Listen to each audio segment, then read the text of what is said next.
everyone, my name is Lercier. I'm a PhD candidate in animal law at the Autonomous University of Barcelona and a happy junior fellow for the Animals and Biodiversity program of the Global Research Network think tank. I am delighted to welcome you all to this exciting event where we'll be looking at the past, present, and future of wildlife trade regulation. This is being recorded and will be made available on our YouTube channel. And there is also a live stream running on YouTube as we have a very large audience with us tonight. This year, with the entire team of the Animals and Biodiversity program and our partners, Lawyers for Animal Protection in Africa and Animal Law Reform South Africa, who are co-organizing this event and who will play a very active role in this webinar, we choose to celebrate wild animals on World Nature Conservation Day. So how do we protect them for future generations, preserve species from extinction, and especially from the effects of unfettered trade? And how do we protect wild individuals and communities from wildlife crime? These are just some of the questions that we need to look at on this day, which reminds us once again of the importance of embracing sustainable development. To address this challenge, in which the UN Convention on International Trade in Endangered Species of Flora and Fauna, known as CITES, plays a leading global role, we are very honored to have as our keynote speaker, Juan Vasquez, Chief of Legal Affairs and Compliance at the Convention. Before I introduce our wonderful guests, to whom you will have the opportunity to later ask some questions, I would like to introduce you to the Junior Fellows of our program, currently celebrating its first year since inception. Tiamat Warda, who recently joined us. Hello, everyone. Thank you for joining us. My name is Tiamat Warda. I am a second-year PhD candidate in anthrozoology at the University of Exeter, and I'm researching the emotional labor and relationships between guide dogs and their instructors.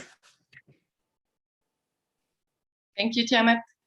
Pablo P. Castello, who joined us a few months ago. Hi, everybody. Thank you, Marine. I'm Pablo P. Castello, as well a PhD candidate in philosophy at Royal Holloway, University of London. And I explore the relationship between language and animal language and ethics and animal politics, as it were. So yes, I'm looking forward to hearing all of you. I will be today checking all the YouTube live stream and so on. So please feel free to ask questions during the event. Thank you very much. Thank you, Pablo. And Eva Bernet Kempers, last but not least, my partner since the beginning of this program.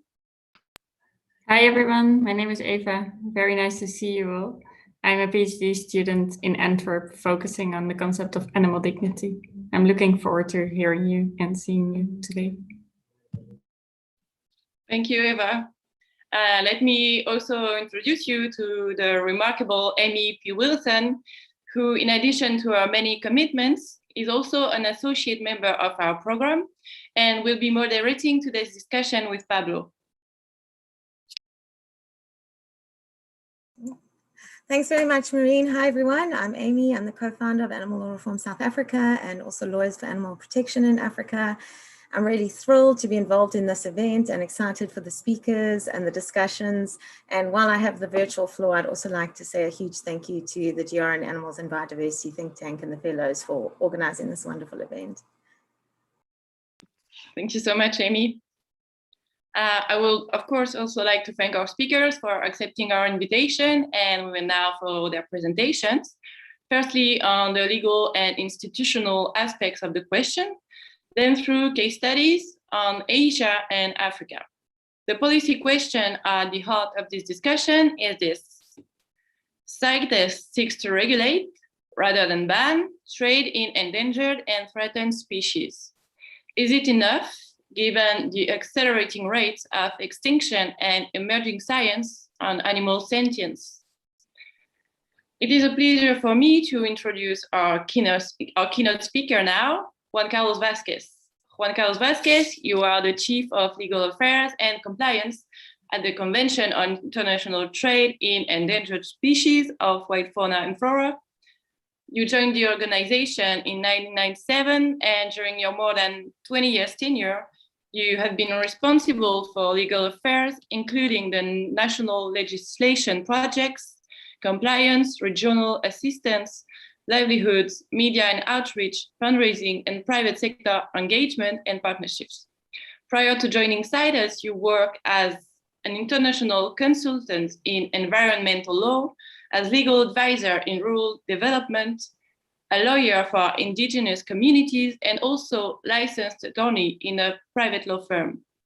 A Colombian national, you hold a master's degree in energy, environment, and natural resources law from the University of Geneva. Congratulations on this impressive journey, and thank you so much for being with us to share your expertise and experience at the coalface of endangered species protection. Juan Carlos Vasquez, the floor is yours. Thank you very much, Yoriko and Marine, and all this beautiful team that is organizing this event. It's a real pleasure to be here with you. Greetings from Bogota. I hope that you hear me well, and we welcome all the people online that is joining this discussion, which is a very timely discussion. And I have prepared some initial thoughts for you, and I'm open after that to your questions with an introduction about environmental law, which started 50 years ago, the modern environmental law with the Conference of Stockholm. We are going to celebrate 50 years of this conference next year, and this year marks the creation of UNEP, the UN Environment Program, and a decision was adopted to start developing treaties that protect nature. So I'm using this graphic because I think that this will inspire my whole presentation about, I don't know if you are familiar with the Goldilocks zone, which is this habitable zone in the universe that allows for life. And the Earth is just on the right place. It's not too cold, it's not too hot. And I think that we need to keep that in mind when we discuss about biodiversity, about human rights, about peace, about everything. We need to find just the right position to allow for life, for good things. All environmental law is about keeping this planet habitable. Others say it's about delaying extinction on Earth. And as you all know, the extinction that occurred 65 years ago wiped out some of 50% of plants and animals. And that event was so striking that it signals a major turning point in Earth history. And now we are living a similar moment. And this is why your discussion and your work is so important for all of us. But since the discussion is about wildlife trade regulations, let me introduce the topic by saying it's a bit similar to the Goldilocks zone, to this habitable zone. We are moving in the past from free trade, free access to animals and plants, wild animals. You remember the lawyers that animals were considered res nullius. So the first one that find an animal will be allowed to take it. And from that history of depredation of wildlife, we started to move in the 70s to banning trade, more or less, and we moved from one extreme to the other. And we are in this pendulum movement now, and we would like to find an equilibrium, this just right zone that will allow us to have a positive, constructive, and harmonious relationship with nature.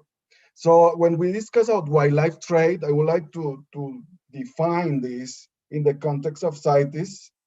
Wildlife includes both animals and plants.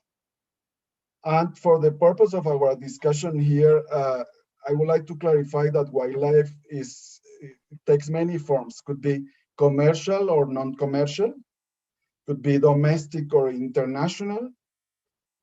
If it's international, it includes export, import, re-export, introduction from the high seas, transit. And if it's domestic, it has to be regulated under national law.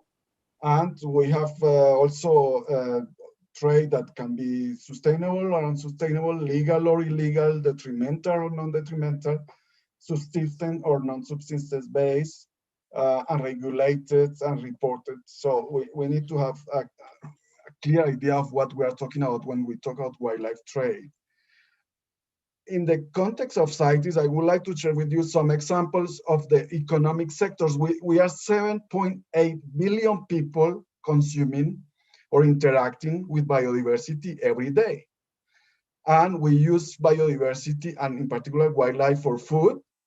The fish, the wild fish, probably the fish is the last wild animal that we are consuming on some regular basis in some parts of the world, and they are an important part of our protein intake.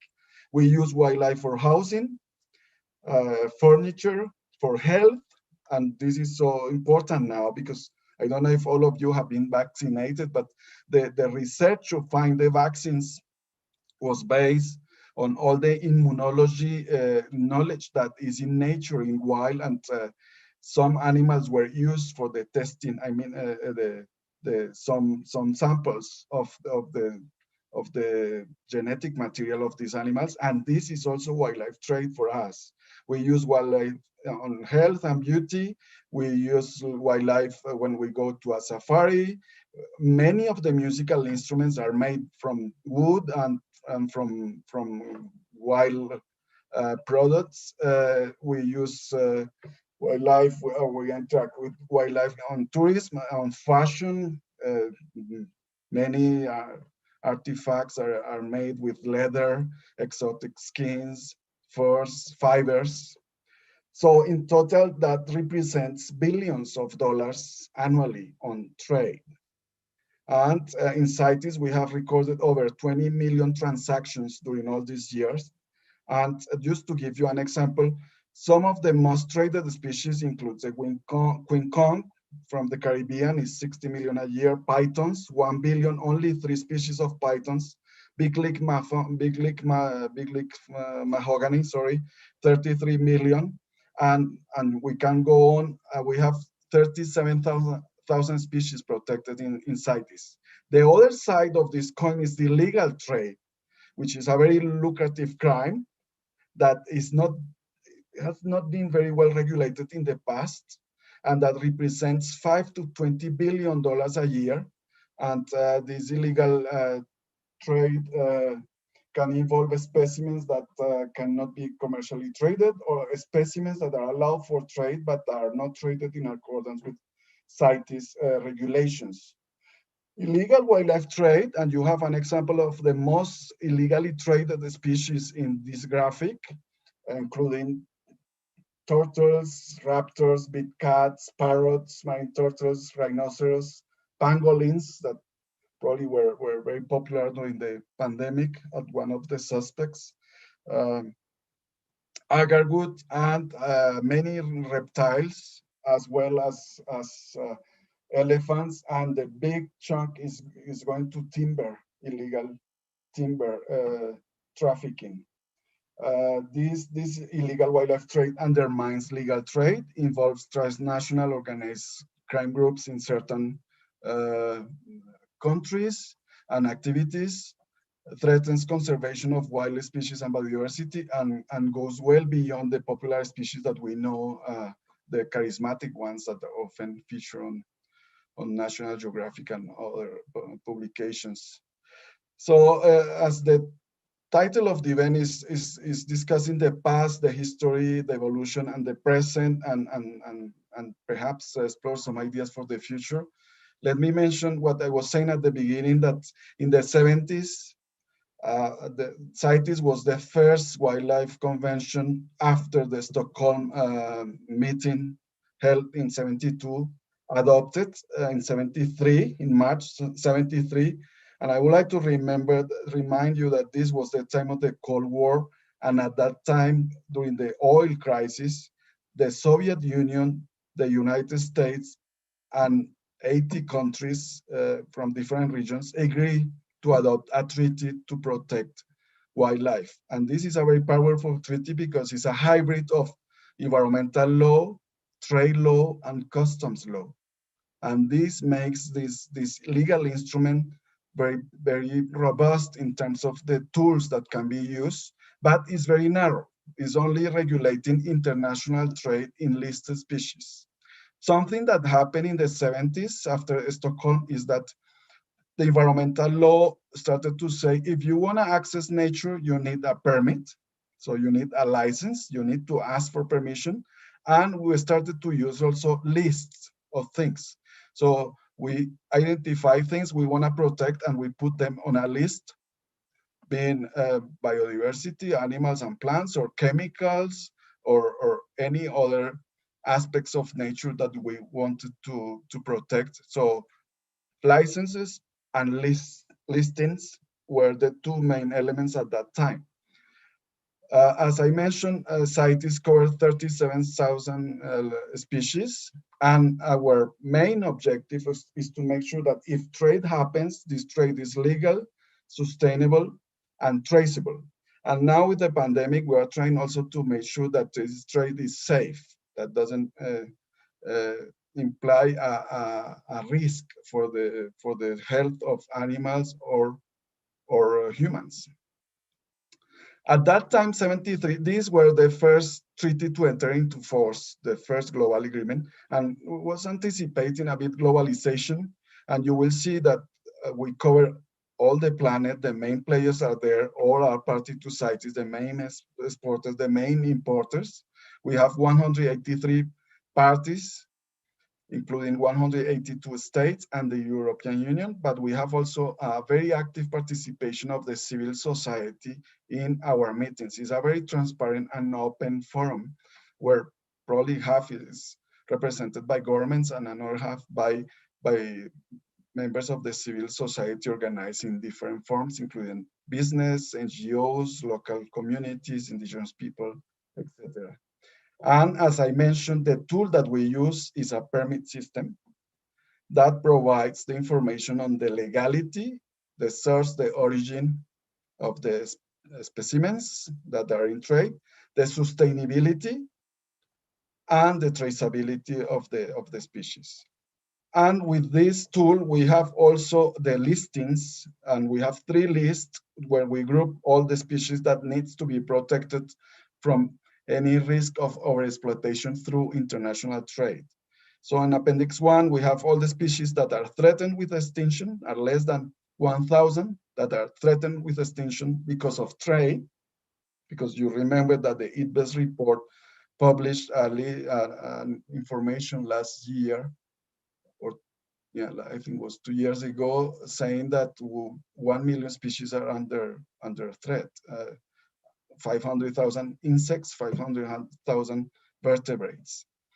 And in Appendix 2, we list all the species that are not yet threatened with extinction, but because of trade, but that the trade needs to be regulated to prevent that. And in that sense, CITES is a prevention tool. We are trying to anticipate. Because and I will include a few remarks on environmental law from time to time, saying the environmental law evolved from a punitive law to preventive law to a precautionary approach. And this is what we are trying to do to move ahead, to anticipate that the bad things happen to nature.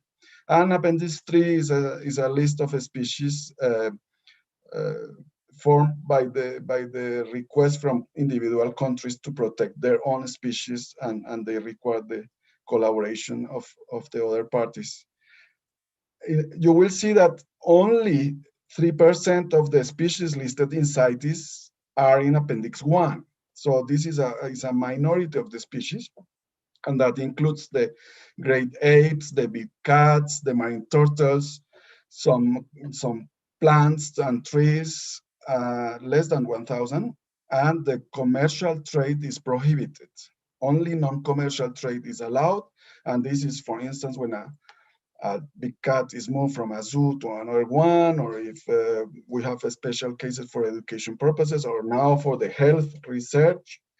So all commercial trade is prohibited, but non-commercial uses are strictly regulated. 96% of the species are in Appendix 2. And trade may be allowed if they comply with the CITES requirements, which are the legal origin, the legality, and the sustainability. The trade should not be detrimental. They shouldn't harm the survival of the species in the wild. And we have 1% of the species in Appendix 3. So this is the regulatory scheme. And you will say, well, this is very old now. We are more concerned about the animals and sentient animals because certain parts of the world are evolving into that discussion, and the legal status of animals is changing. As I said, from things to subjects of law to something else. It depends of the countries, and probably this is where you are focusing your work now. And what we are trying to do in CITES is to adapt to these new times.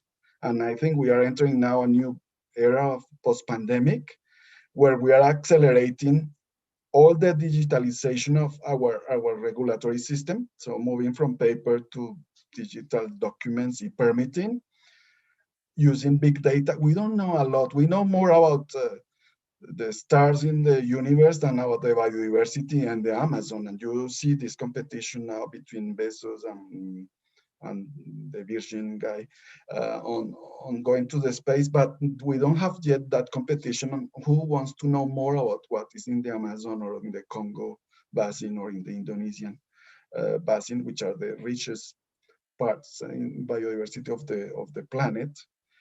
At the same time, we are trying to develop a culture of compliance, similar to what we were doing during the pandemic, that we try to make people comply with the guidance, with the instructions. The same for nature. So we are developing some standards and some rules, and we invite everybody to adhere to respect these rules. Big focus on prevention. We know that is better than the cure, so we are trying to invest more in science. We need to know more about nature, and nature is much more than dogs, cats, and the few animals that we often have in mind. And we need to listen to the indigenous peoples and the local communities that have a lot not circulating into the academic stream sometimes. So we need to open more our forum, and this probably will evolve into a new ethics of conservation, where nature is one unity. We are part of nature. We are not nature and humans, and the economy sees and seeing nature as an externality, and we need to redefine also the relationship between the urban and the rural worlds that have quite different visions. Somebody in Zambia always told me a long time ago, to see the beauty of an animal, you don't need to be hungry. If it's because you are eating well that you see the beauty of an animal. So we need to take into account also the needs and the visions of the people that is living with these animals and these plants, and we need to use more freelance and not leave anybody behind, mainly those living in remote areas. And on that, we need to also recognize the positive impacts of wildlife on human health. And we are so linked to nature that if nature is sick or is not doing well, we'll become sick as well. And this is what we are discovering with the pandemic. We have some negative impacts on detrimental uses of nature, but in general, the impacts of wildlife on human health are more positive than negative. So we can have these viruses, but also we can have many beneficial interactions with nature. And we need to fight this big threat now, which is disinformation, misinformation. There is a lot of fake news circulating about nature in the social media, and we need well-informed people like you to help us correct this wrong information. For the future, what we think is that we need to think better on the recovery, and now there are discussions on nature-based stimulus packages for a resilient future, because now is a time to truly value and invest in nature. We need to strengthen the multi-sectoral, multidisciplinary collaboration. This is not only a matter for scientists or for experts, it's also a matter for social scientists, but for the general society, for the local communities, indigenous peoples, business, etc. And on that, we need a more inclusive approach to One Health. One Health is this new concept that integrates all the health dimensions through ecological thinking and social science. And we need to use the opportunity of multilateral negotiations to see how these ideas can be mainstream in strategic visions and frameworks like the one that is being discussed now for biodiversity and for climate change. As you know, 2020 was supposed to be the big biodiversity year with the CBD COP and other big meetings happening, the IUCN Congress, but the pandemic destroyed the whole thing. And now we think that it's probably 2022, which will be that will be the big biodiversity year. And I invite you to pay attention to all the negotiations that are going on. To start closing, we have identified 4 guiding principles on how to deal with these interactions between nature and health in the future, and that includes the recognition of the importance of the use of wildlife for many communities. Probably for all of you, if you are living in big urban cities, you don't see that, because now we consume, everything we consume is in supermarkets, is in, we lost this connection with nature. We have more a parasocial relationship with nature through films, TV, photos, etc. And we need to recognize the importance of using wildlife for all of us. We consume wildlife every day, even unconsciously.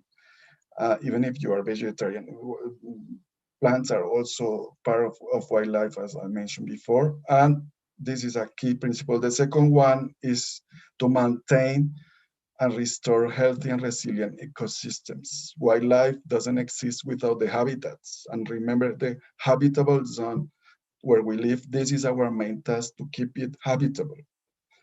I'm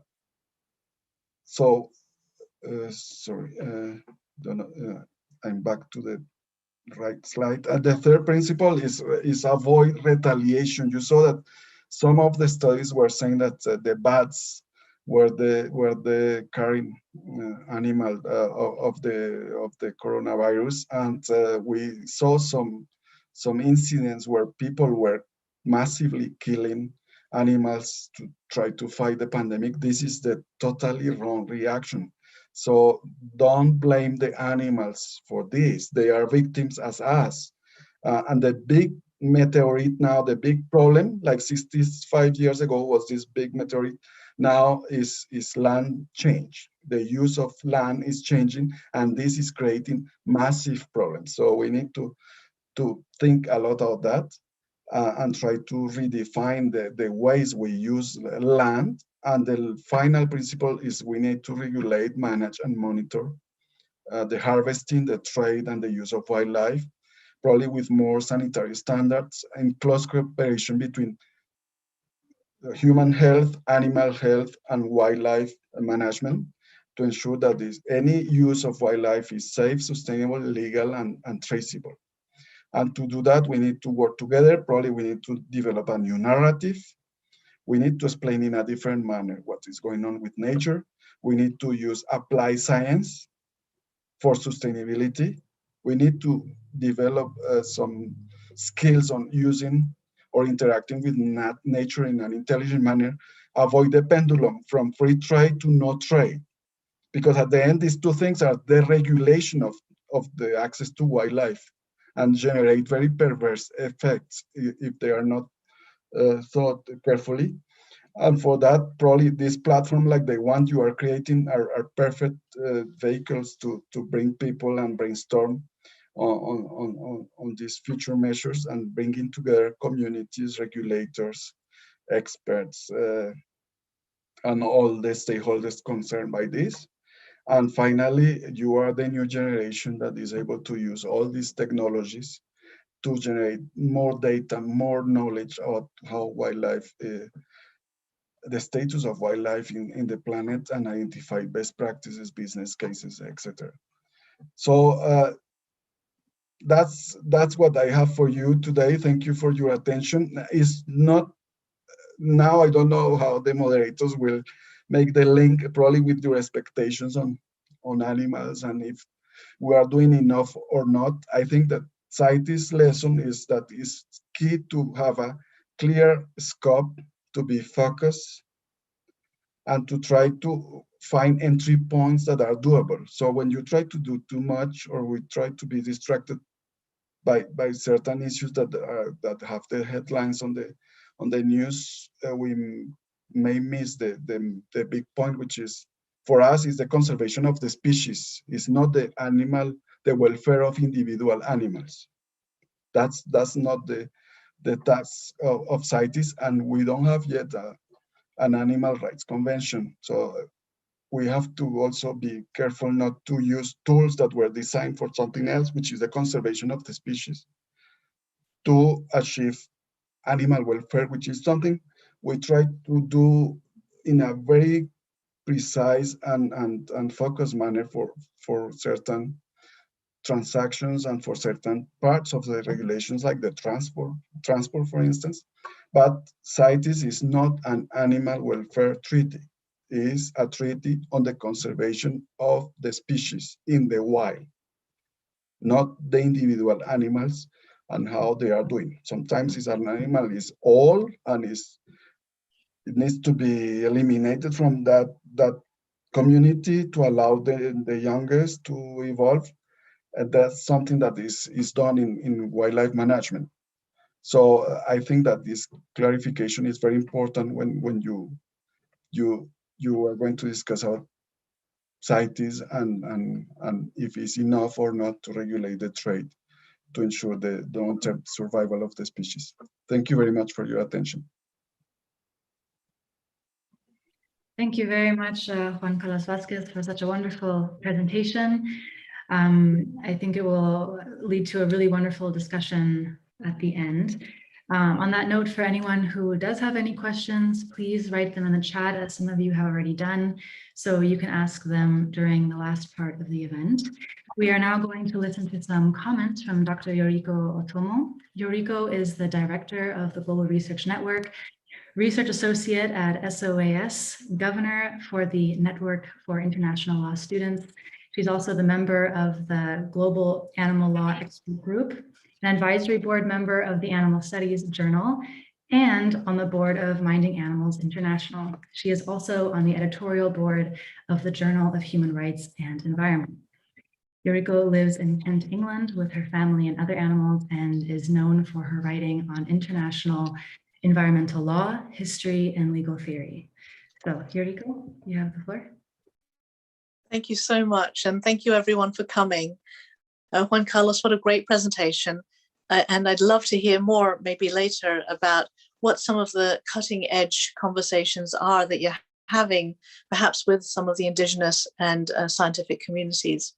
Okay, so just in anticipation of our speakers giving us some regional case studies, I'm just going to take a couple of minutes to maybe give you all a colonial backstory to the eventual regulation of international trade in endangered species, and then reflect on what that might mean for our relationship to both legal and illegal hunting and to trade in animals today. So the academic John Mackenzie talks about the long history of the hunt, so hunting, the hunt, and its use in Christian art and its allegory as Christian virtue during the Roman Empire.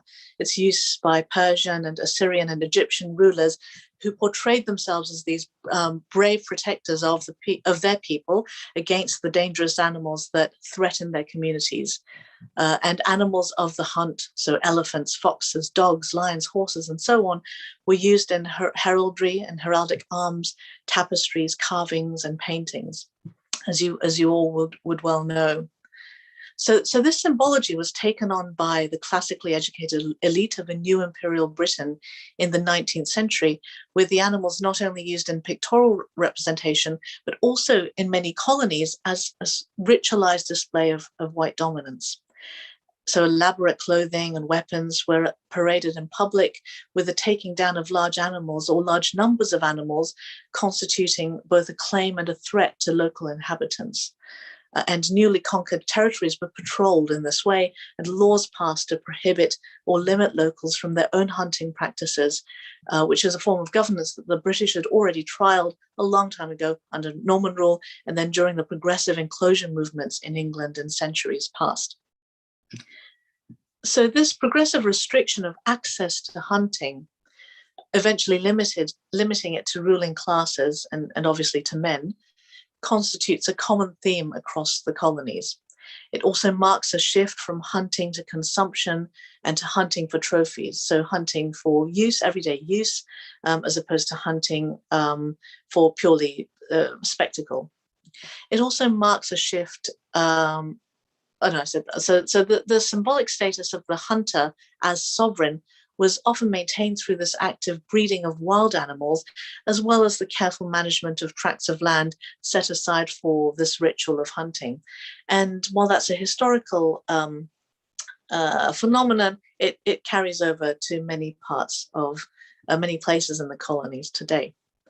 In colonial India, hunting was the standard recreation of civilian, military, and forestry officers, with Indian troops acting as spectators often.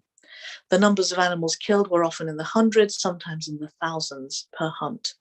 And in colonial Africa, property rights in game were vested in white settlers or in colonial administration, and Africans were excluded from hunting.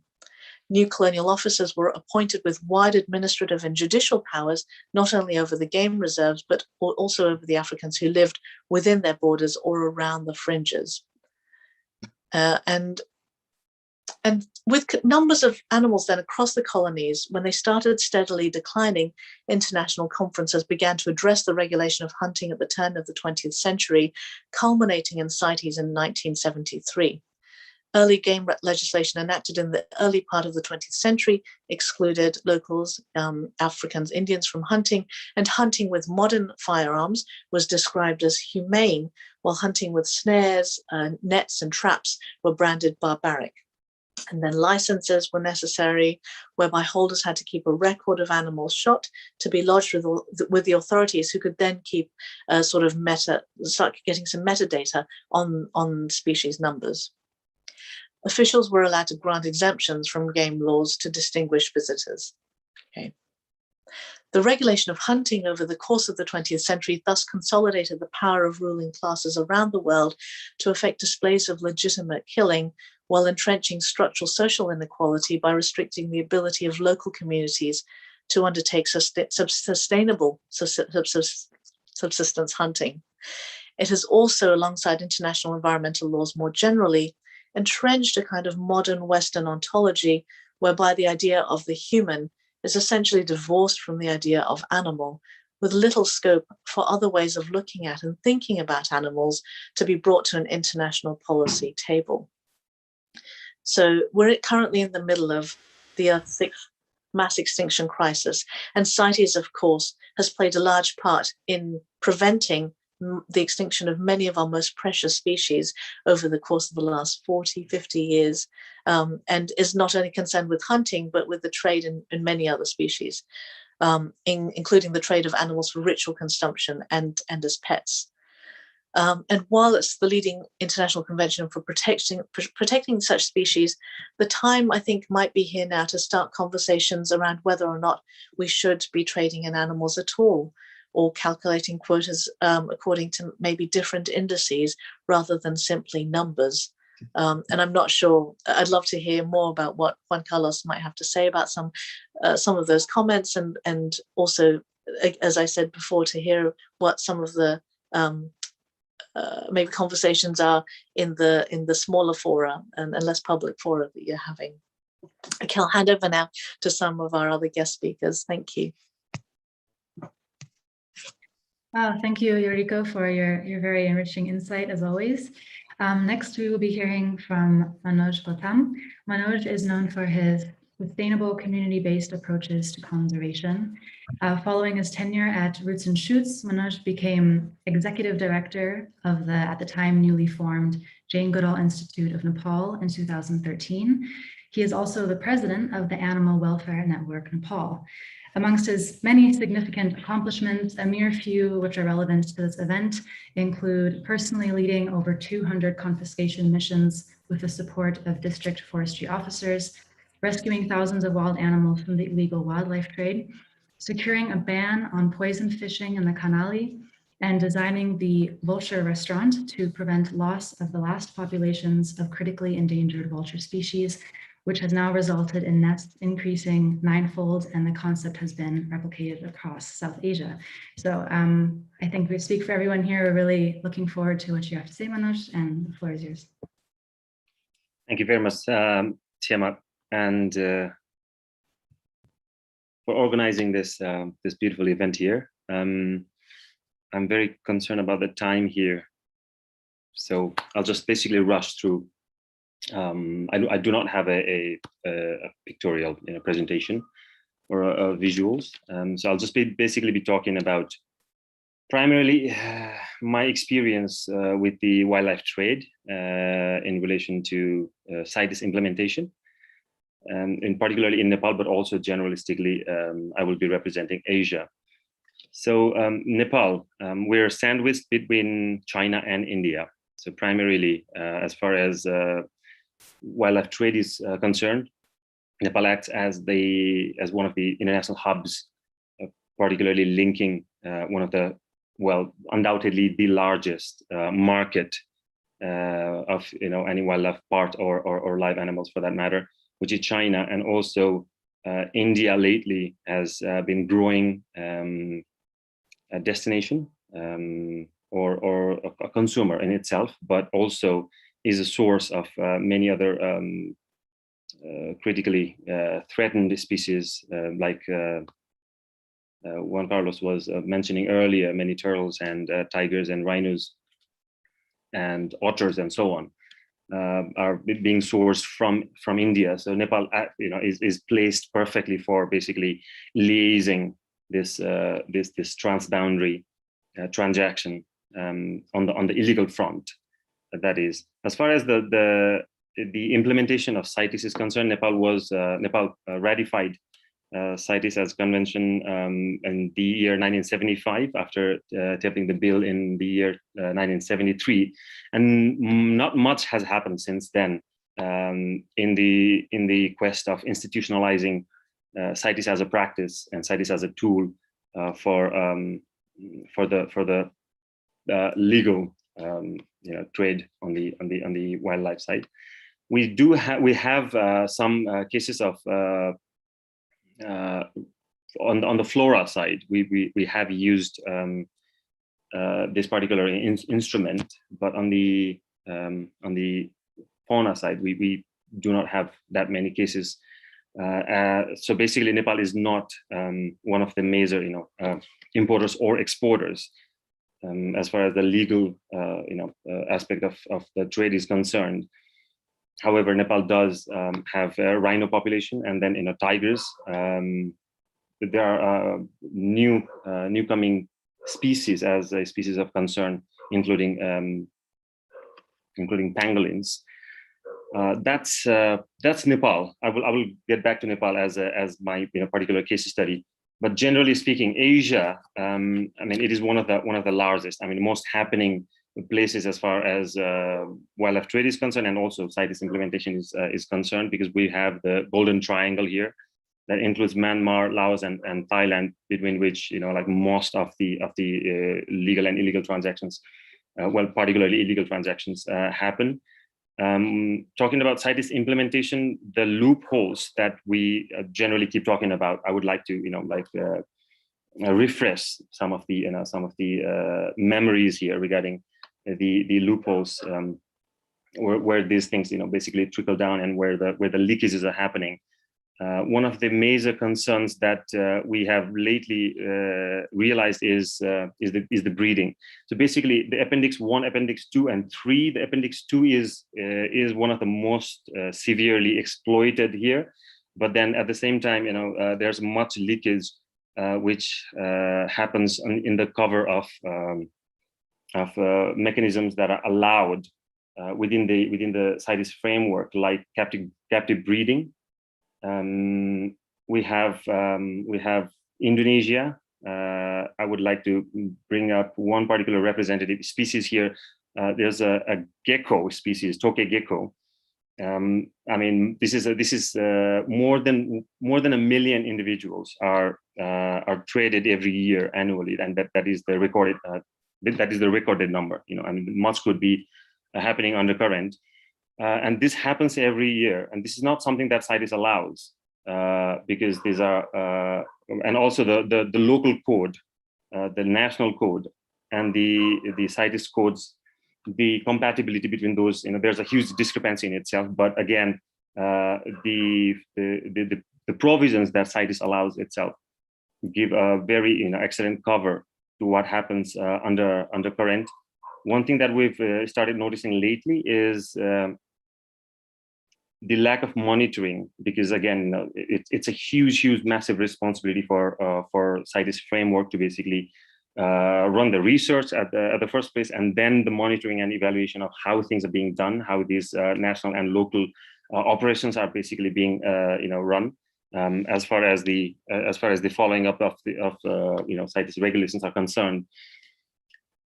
Very small scale operations of captive breeding are acting as cover for very large scale transactions of reptiles primarily, but also much more like in case of Thailand, where pretty much everything is at sale, most of the times very openly as well, which is something that we've seen in the case of Chatuchak market raid a couple of years ago. And much of Southeast Asia is very blatant, in these regards. Eleopedia Vietnam is basically the largest consumer of rhino horn. That has also, there's a really interesting nexus between what happens in Africa in terms of poaching of rhinos and what happens in Vietnam, and as far as the local consumption of rhino horn is concerned. So there's a clearly visible influx, basically proving both of these directly proportional. So such is the pull and such is the drive of the trade. Obviously illegal, in terms of Asian market of the wildlife parts, and also live animals for that matter. Again, China has been a major influencing factor, as we know. The huge money, is a really big pull, and the newer destination countries, newer source countries are also basically showing up, and newer routes are basically popping up. Many cases and many individual species are which were never in their radar, under the radar. They are basically popping up. We have noticed huge influx in live transportation, live trafficking of red pandas, species like red pandas, which is basically, very much under the radar. Very less research and monitoring goes in, in monitoring this particular species. Now, why are we failing? Because clearly, like we talked about earlier, since the past 40, 50 years, since the setting up and also global expansion of CITES as a practice, more than 180 countries, that was quite a while ago actually, have ratified, and still the scenario actually is undoubtedly worsening. Individual countries have their own capacities, and hence the compatibility and the willingness, of course, as well, in terms of following through the CITES regulations. Nepal is a very good example here, and a couple of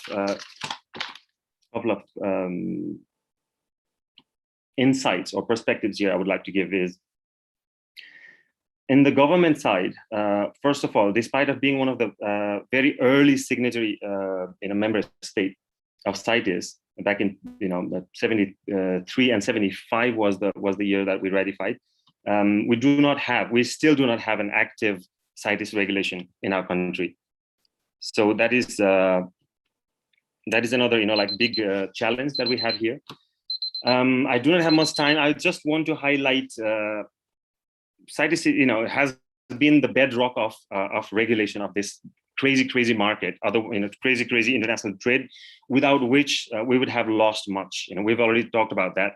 But at the same time, I think it clearly is time that we either update how CITES gets implemented, or actually in its entirety. I think it needs real upgrading, and or we need some supplementary body, because CITES has been this amazing thing that was taught in time.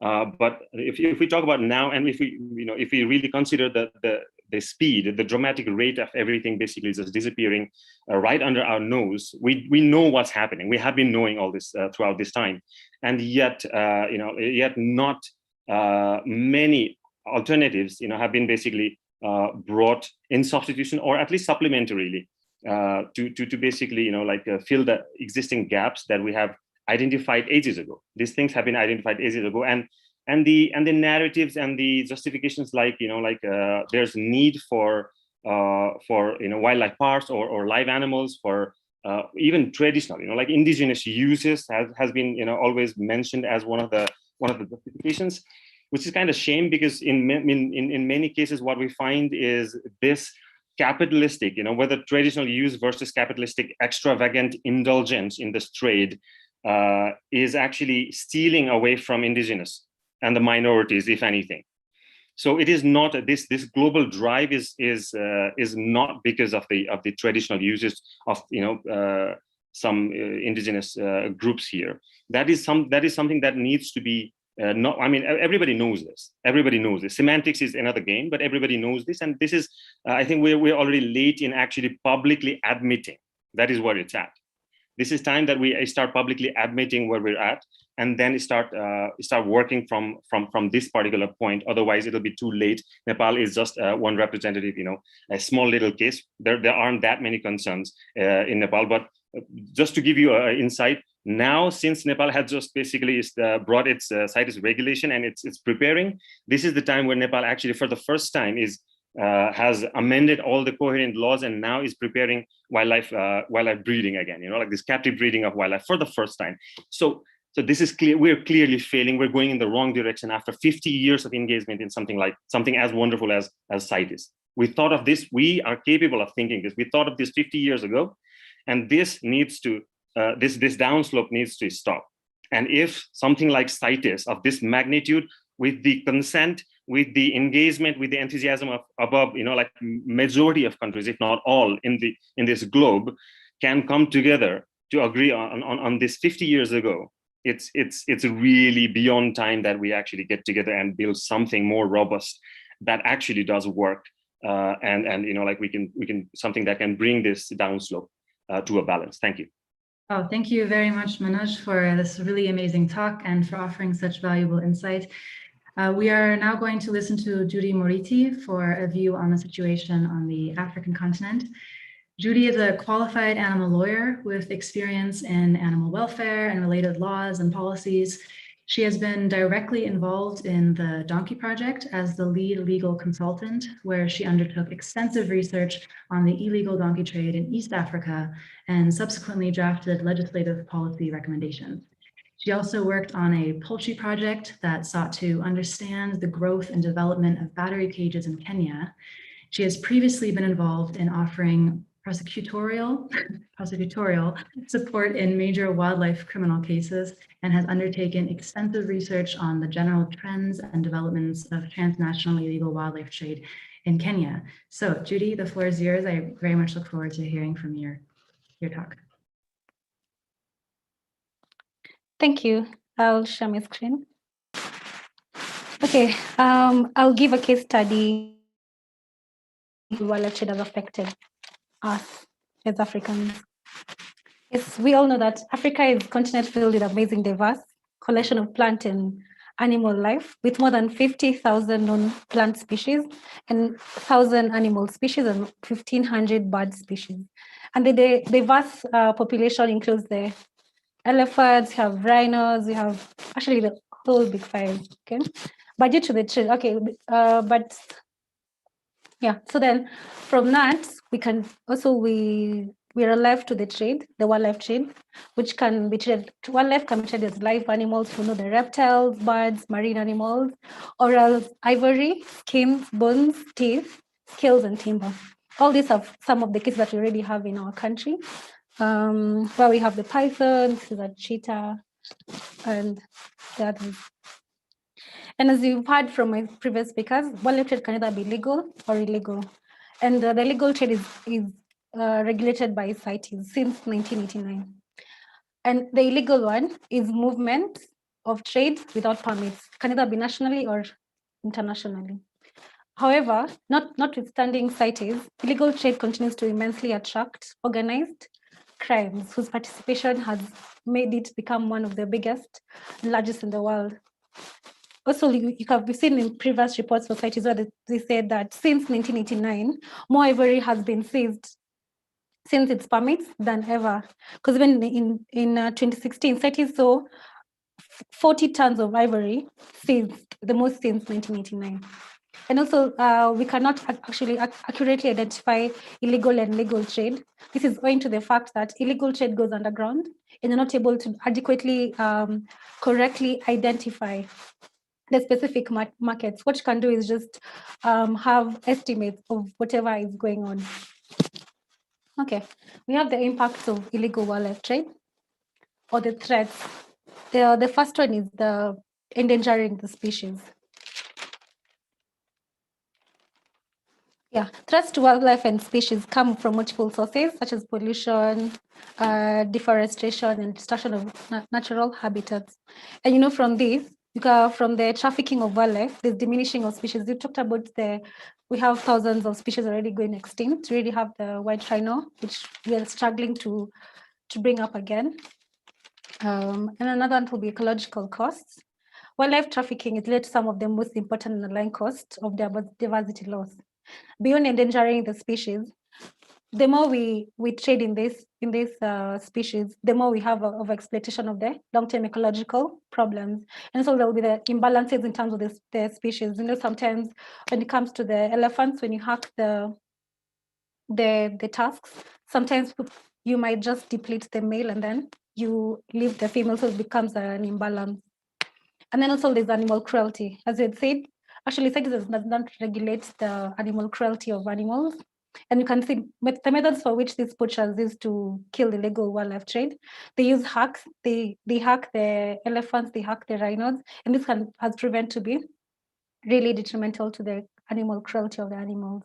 And also we've seen the traffickers are using snakes or even are using snakes to traffic even other illegal drugs like cocaine. This has already been recorded in Mexico, where the boa constrictors were sworn shut with cocaine shoved up their rectums. That's really, really inhumane. And then there's the threats to other species. With illegal trade like marine, when you have the net, when you fish, you might take other things in the ocean because it does not really, you cannot correctly separate whatever kill you want. And so this has affected other species in specific trade activities. And then another impact is the biosecurity risks. We know about corona right now. Owing to the interactions between animals and humans has brought about very many biosecurity risks in terms of public health. And so they're directly affecting humans. If we treat animals bad, we directly have the effect in terms of diseases and everything else. And then you have the threatening livelihoods. Here, the illegal wildlife trade undermines and threatens the ability and efforts by states to manage natural resources. And this can eventually result to severe economic losses, especially in countries where they wholly depend on revenue. Okay. Then is the threats and violence. Poachers, when they're coming, they take everything. Like they kill even the rangers, conservation officials. It goes down to everyone, from the animals going down, because they're trying to protect themselves as they take their kill. Okay, so why does wildlife crime flourish? We have corruption. Corruption has been there since time immemorial, and it's the critical enabler of illegal wildlife trade. And even as CITES was introduced in 1989, after it was introduced, after investigations were done, you noticed that between 1989 and 1990, there was enormous illegally acquired ivory that was registered under CITES. And all this ivory was owned by the syndicates. And so you can see even corruption has started way behind. Actually, not much has changed even now. Because even as you remember the EIA case with the Shidong connection, where ivory was leaving Africa, going to the Asian countries, and you could notice that the bribes were going from the custom officials to everyone on the ground, and they were amounting to around $90,000 to around to $10. That shows how bad it is. And even now in 2018, the OECD collected some data from Kenya, Tanzania, Uganda, and Zambia, and it showed that corruption goes everywhere from all actors. Is there park officials, the judiciary, and everyone. So it goes everywhere. So corruption has been the biggest fuel in the trade. Then there's the poor custom procedures. Illegal wildlife trade goes across borders, and so some countries don't have good custom officials, and that's an advantage to the illegal traders. And trade always goes where there's less enforcement. And then also cost of crime analysis and transfer process. Definitely, illegal wildlife trade has a lot of money. That's why it accounts to around $20 billion. And so you can see how much money they are getting. And also they're able to transfer the proceeds to legal trade. That's the laundering. That's a very successful money laundering system. And this has made it flourish to what it is right now. And another one is the preferred method of transport or verification. It means that these traders are actually becoming more and more creative. You see, they started with tea leaves, they went to plastic. Now they're using the wooden shirt wax kind of thing. They're highly adaptable. So with law enforcement or we need to be more creative with them and become more vigilant in the region. So the recommendations. So we know if the main advantage of this thing is definitely is how they launder the crimes. So then how can we become more vigilant in terms of reducing the crime? So we can bring in the concept of asset forfeiture, which will be when a fresh ivory is made, what to do is institute investigation to identify and track the criminally acquired assets. So we go after the asset that they've acquired. And then with that, definitely we have to go to court and have the freezing orders as we're waiting the procedures to continue. And then now, once we identify, or rather, we prove that the assets acquired were illegally owing to the laundering, then we can forfeit, have a forfeiture order, and then definitely if they have houses or anything, just return it back to the owner, who is the state. And remember, the person who suffers the most when it comes to wildlife crime is the state, and the state is you and I and everyone else. Okay, then I'll just stay for like 5 seconds. You watch this lovely video for elephants.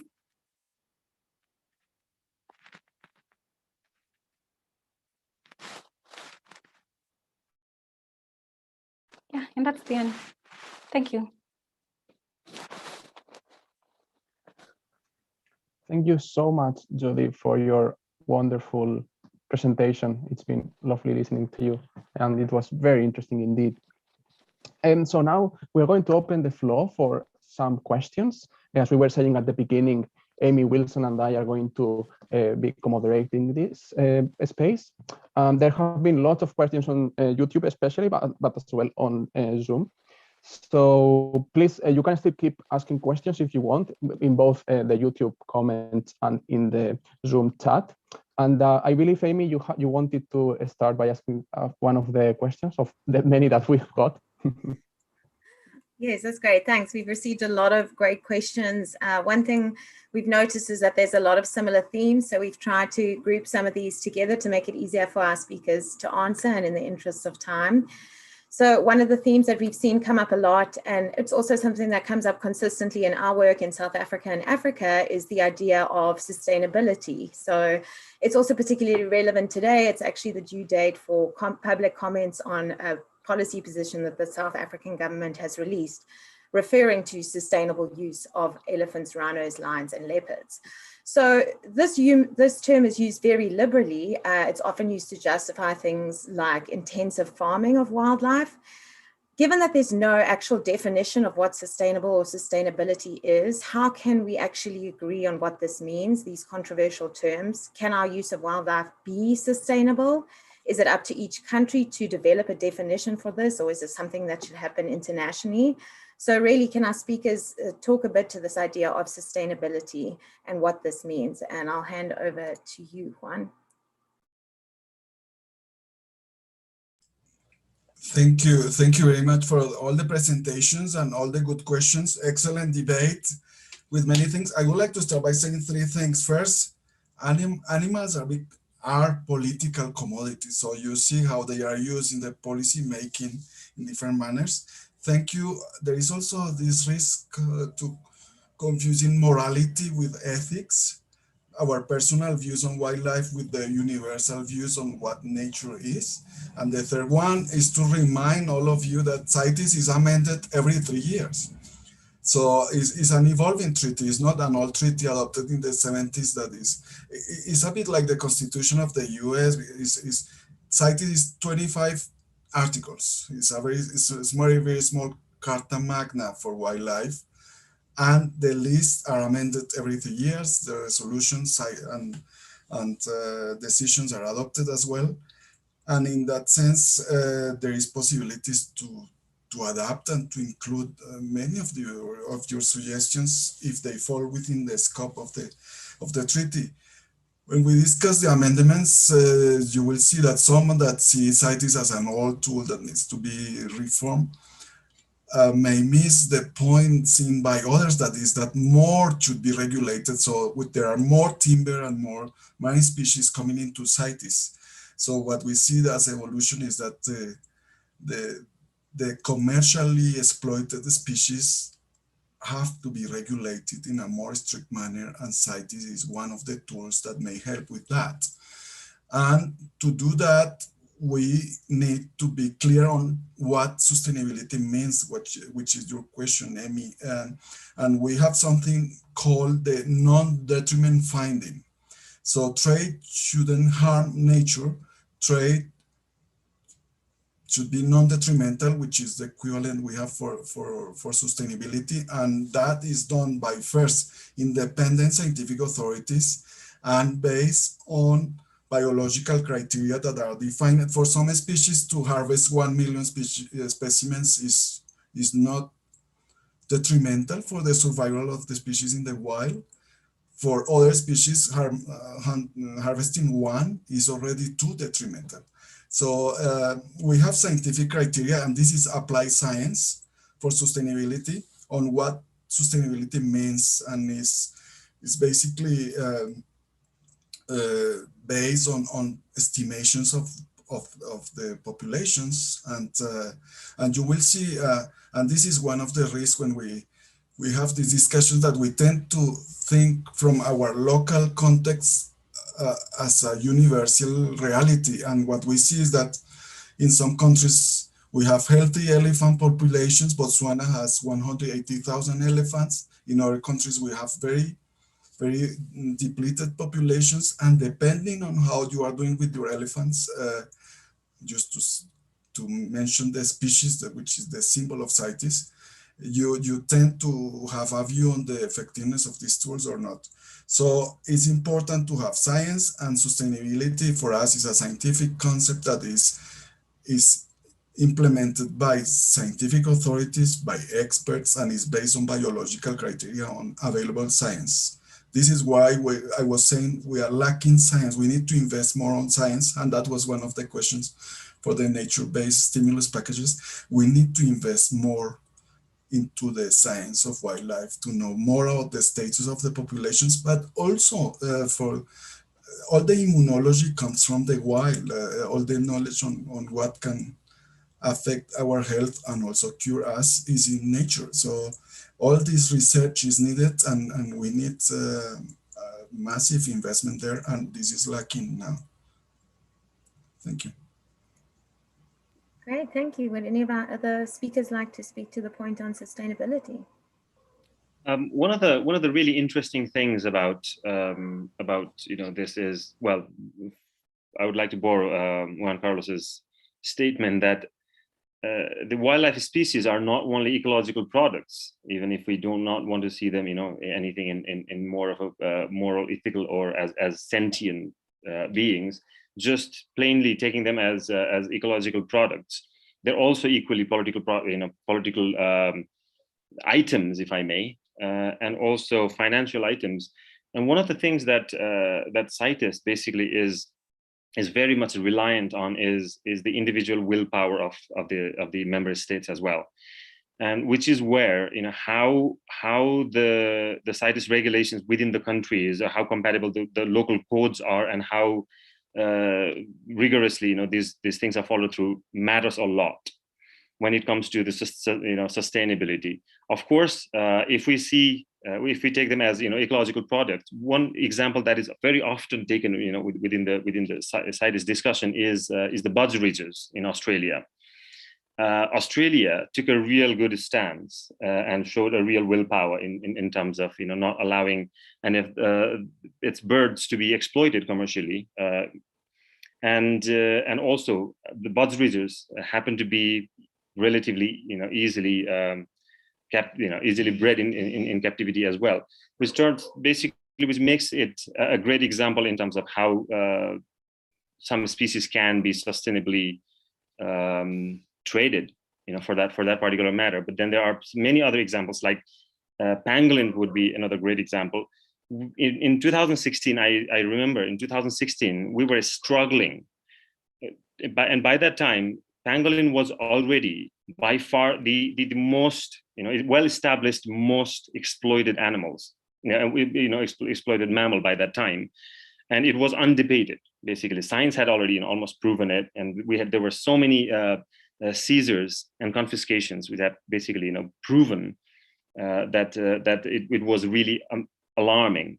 And yet, I remember us struggling not that long ago, basically just 2016. To have it upgraded, basically one notch higher in the appendix framework. So in this existing web, in this existing layers and layers of different challenges and different loopholes and different crises and limitations, and like Judy was talking about, corruptions and so many already existing undercurrent or overcurrent challenges, visible and invisible challenges. It is really too much to ask for any of these species trade to basically be sustainable, given the challenges that is. I believe Dr. Yoriko wanted to say something now as well. Yeah. So as an academic, I suppose the two a priori questions that come to mind when asking what sustainability is and means would the first would be, sustainability for whom? Are we talking about sustainability for the animals themselves, or for humans, or for an ecological community, for somebody else? And then also sustainability for what? To what end? Are we talking about the sustainability of a species flourishing, or are we talking about it simply surviving, i.e. not becoming extinct? Or are we talking about sustainability in terms of purely its commercial harvestability? And so I think it would be helpful, to always be thinking, to pause and think deeply about these questions before sort of jumping into looking at before being captured by certain metrics that are presented as though that's already a fact. Yeah.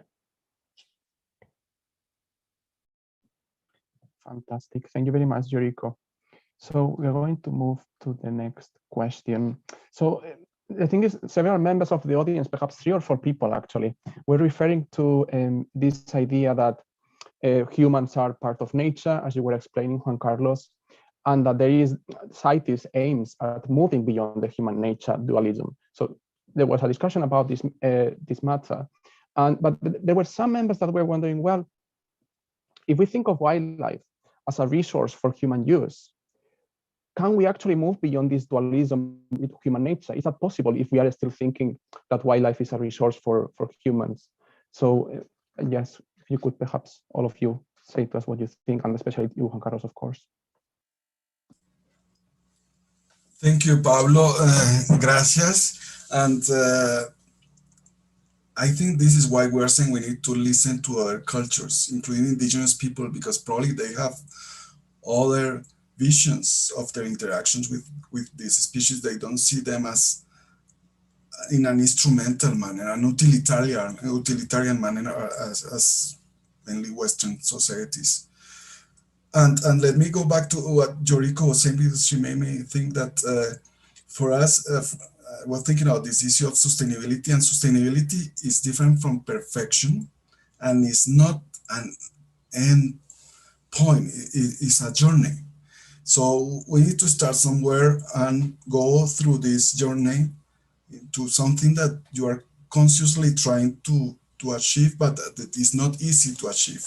Because if you think that everything should be perfect for trade to happen, you will never trade legally and sustainably, and probably this will go unsustainably and illegally, because the question you are asking, and many people is asking, can we stop all wildlife trade and continue to our lives as usual? And that's a question that I don't know if there is a universal answer, but I was trying to ask this question to different communities. And depending where you are, in the context where you are, you can stop probably or reduce a lot the consumption of other species. And in our communities, they are heavily dependent on wildlife. Can you dictate from your place where you are based what other communities in our context should do? That's one of the more difficult things. And can you control that and make sure that they respect what you are saying from these remote parts? I think that's different. This is difficult, and well, we have all this Western dominant debate and media and civil society thinking a certain way of wildlife, because these are places where wildlife has disappeared in massive ways. So we have guilt, we have nostalgia. There are many things that are involved in this debate, and we have to be careful when we make these assumptions. But I think that I was trying to think if we were jaguars. So I'm working on jaguars right now, but things are happening in the Americas about this magnificent species. But if you think a jaguar will start thinking, should I consume a sentient animal? That's not a question, another animal. If you are carnivore and you depend on other animals in the food chain, you go for it. So we are becoming very sophisticated and very urban and very technology based, that we are disconnected from nature. These are questions that from people that forgot that 100 years ago we are in the rural areas eating chicken and many animals that we were hunting ourselves and preparing and all that. So it's a rapid evolution that will be reflected in the laws, and probably we'll see how the animal law will evolve, probably more at the national level at the beginning, and how this will scale up into international lawmaking. Just to say that what Juan Carlos brings out a very good point, and totally agree with that. However, I would maybe differ a bit, because when you talk about the rhino and the elephant, I would move away from maybe having continually, or talking about sustainability or trading in a sustainable manner, because we have things like laundering. How when people, like that's the way we've seen in the previous times, how elephants, tusks, and rhino are continuously laundered into the illegal market. You have them pangolins, how are they laundered back? It becomes quite hard to relate. As you can see, all the illegal trade goes underground. So how can we be able to differentiate the two of them? Let's talk about DNA testing and everything, but it's very expensive, and not all countries can afford to do that. And so it becomes quite hard for people to maybe differentiate and identify or see exactly what it is. Some countries may talk about maybe they have a really big population, but the question is, they are not like East Africa. They are not. We do not have fences that regulate all elephants, or rather all wild animals around the continent. So it becomes quite hard for us to maybe say this elephant was from Tanzania, other was from South Africa or maybe Botswana. And that's even the problem from initially when it comes to CITES, even the initial regulation was that over that period, with the 40 tons, most of them were in Singapore. Singapore doesn't even have elephants. So it becomes quite hard, even though it's legal, yes, but the question that's going to come is, how did you, or rather, what's the population, or what is the percentage of that animal in the population? We have less than 600,000, that's maybe in the past 5 years. So how many elephants do we have right now? And is it sustainable in the next 10 or 15 years? So that's my take on the issue. One last comment about the sustainability angle is also because I think this is a debate of the also one aspect of the debate, major aspect of the debate is the quality versus quantity. Because one of the things that we always tend to highlight is the numbers. You know, the science that we've been like talking about.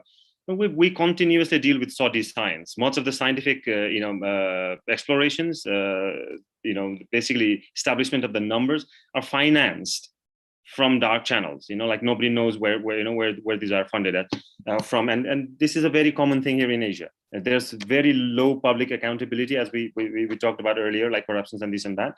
So numbers are not just the only thing that can justify how much we can extract and what we call what is actually sustainable harvesting and this and that.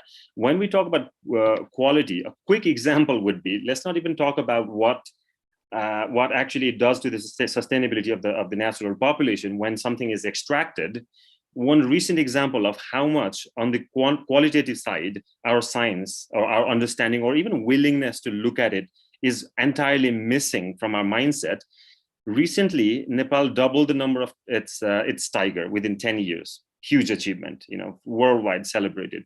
What we've just started seeing is, if you see the repercussions or the implications in the wider ecological concern now, the leopards are just basically pushed to be a peripheral animal.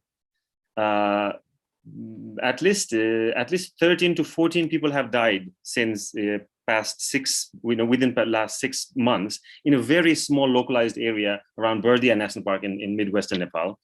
And all these kind of things are just popping up, not because the conservation was not done, because conservation was done, because the population was reinstated in our mind. But what we have completely missed is what has happened within these past however many decades since these tigers were missing in that area, and before this reintroduction or reflourishing of this population. So if we can have these kind of impacts after reintroducing the population or reinstating of the population that used to exist there, what must be the qualitative damage in the entire ecological regime when we mindlessly harvest to the extent the harvesting is happening?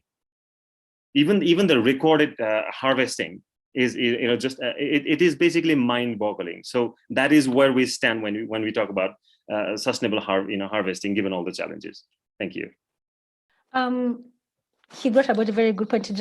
I just remembered. See, I understand about the conservation aspect and everything, but even as we talk about sustainability, we have to be conversant of the fact that where the animals were, maybe like maybe in the past 30 or 50 years, there were around 1.6 million elephants. Now we have only 600,000. But as population increases, we continually reduce in size. Okay, and the more we reduce in size, and that means if we're to regenerate whatever we had then, now definitely going to affect everyone else. So now we have to really think in terms of how we're reintroducing the animals back, and then again, how can we still maintain the same population in a part that is ecologically acceptable to everyone else, and also not affect other livelihoods? Because even in Kenya, we have communities where they complain that their animals are eaten, their crops are eaten, But now the question is, how do we have the balance? Or maybe I'll want to pose that to Juan. How do we have how do we create the balance, and how will the international community, especially CITES, regulate that and know how to rejuvenate the population and not affect the community themselves? We're constantly chasing the destruction that we have allowed to happen. Constantly. Look at, like just go 40 years back, and most of the cases we'll find we are constantly chasing the destruction that we have allowed to happen. That's Thank you, Manoj. Thank you very much. I believe that Yoriko also wanted to say something, and we are nearing the end, so please try to be concise. But thank you. Sorry, this was more in response to your initial question, Pablo, about the consumption of animals, and I was going to comment briefly. This is more a comment about the international law program, if you like, in general.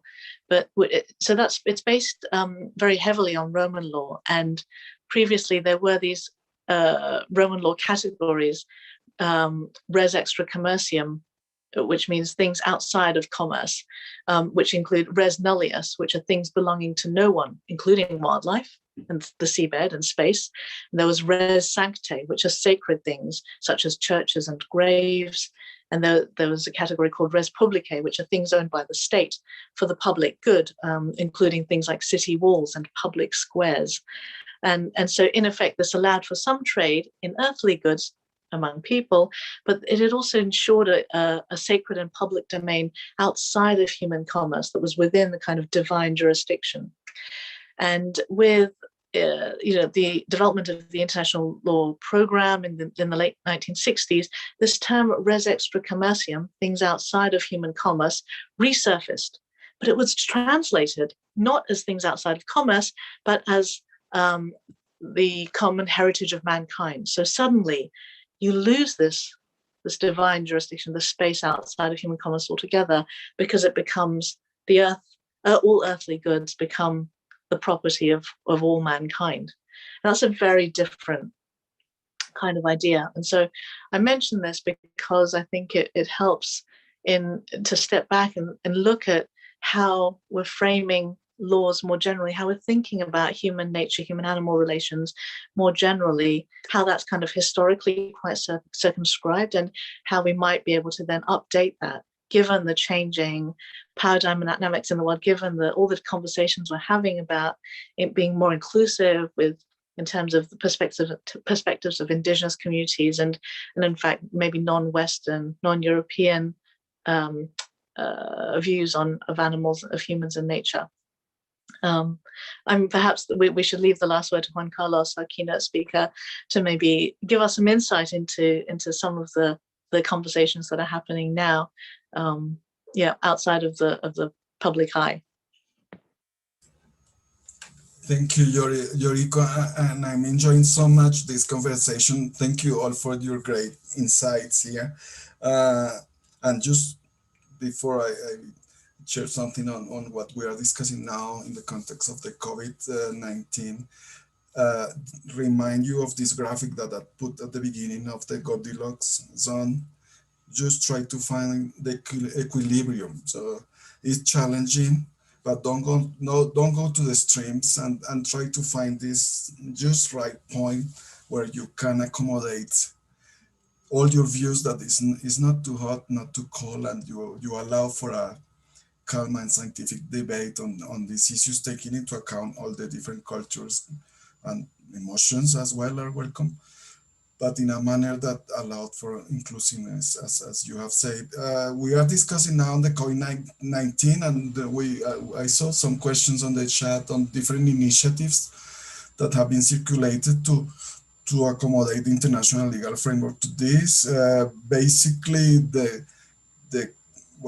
in the global context, the WHO, FAO, and the OIE, which is the Organization of Animal Health, has this tripartite and One Health partnership, and now they invited UNEP to be part of this to mainstream the environmental aspect of this, because what you were saying also is quite important. CITES is a species-based approach treaty, And other biodiversity conventions like the CBD are ecosystem-based approach, more ecosystem-based approach. So we need to bring together these different approaches and try to harmonize and complement each other. So we need to think of the species in their habitats, in their ecosystem, the role that they play in those ecosystems and interactions with humans, their livelihoods, everything, all these things that Manoj and Judy mentioned that are so important for this. So there is a discussion going on what to do. The CITES Standing Committee created a working group on COVID-19 as well to discuss what can be done. And I think that the people that are thinking about this is trying to find the places where we can adopt new rules or change the listings or adopt more standards. And you have all the advocacy movement as well, trying to use the opportunity to progress their agendas. Those advocating for closing the wet markets or closing the wildlife trade because now it's a sanitary risk, which is a very good argument in terms of marketing, and happens before with the avian flu and with other pandemics.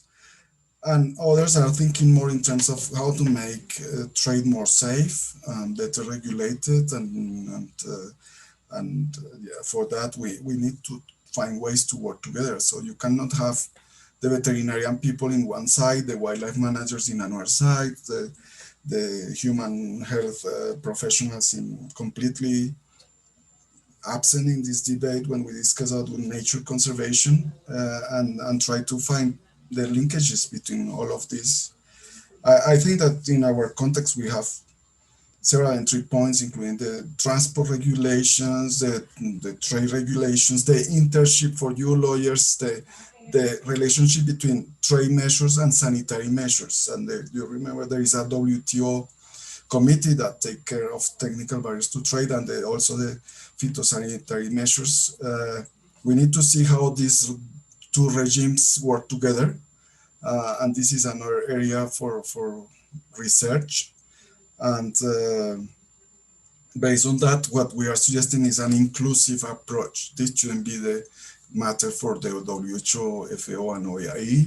We need more people participating, including the academic world as well. And as I mentioned before, the indigenous people. And you know, when they were invited, the indigenous people were quite critical of this One Health approach. And the nature-based solutions also, they are not very keen on that. They have concerns, and probably it's related to something that Manoj mentioned before on certain views, because at the end, what we are trying to avoid here sometimes is, this is a debate on the economic model and the model of development. And that will be my last word, is that we should even rethink development. Is this the right word? Because every time we talk development, we think nature has something to preserve from development. So we keep areas where we don't touch and we develop here. And probably what we need to think is something different on restoring now. Probably the new generations will invest a lot of time in reforestation and reintroducing wild animals and trying to repair what we have done during these last 50 years. Congratulations to all, and thank you for the invitation. Muchas gracias, Juan Carlos. Thank you very much, Juan Carlos, and everybody else, of course, all our speakers and all the questions that we've had that were all wonderful. And the question of development, I wish we had more time for that one. It's a very interesting one. I just wanted now to hand over to Amy to just close up the event, because we are running a bit late. But yes, thank you very much to all of you. Great, thank you very much from my side as well. It's been a wonderful event. The insights have been extremely interesting. Obviously a very complex issue with no kind of silver bullet. And it is unfortunate we couldn't get to all the questions. I will say it's easy to get despondent looking at the current state of crisis in the world, particularly if we're working in the space. But looking to the future, I think solutions are not going to be only based on law, policy, or regulation, which we've heavily emphasized today, nor by governments or even the private sector. I think it requires us all as individuals to consider our activities, how we are potentially involved in aspects of the wildlife trade, whether it's as pets or companion animals, going to facilities that confine and use animals, or the use of certain products. So of course, I think continue to support organizations that are doing this kind of work, educate yourself and others around you, share information, because I believe undoubtedly that it will be public pressure that will ultimately bring about a lot of the necessary change. So with that, I'll conclude my thoughts and I'll hand over. Thank you all so much for coming. Thank you very much. In name of the Global Research Network's Think Tank Program on Animals and Biodiversity, I want to express our deep gratitude for the amazing speakers.